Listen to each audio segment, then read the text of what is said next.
अस्सलाम वालेकुम सारे दोस्तों नूं सत श्री अकाल। मैं नासिर ढिल्लों।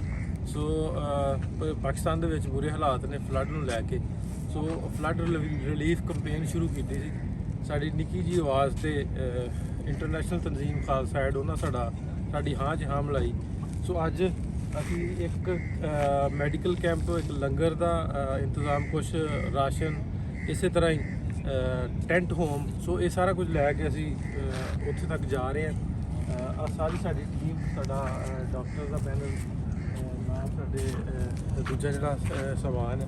सो ये साडी अज पहला दिन है, असीं फील्ड दे विच जावांगे ते नाल दी नाल तुहानूं शेयर करते रहांगे एक्टिविटीज़ अपनियां भी आपां किधर किधर नूं जाईदा, किहड़ा किहड़ा काम करीदा साडी टीम।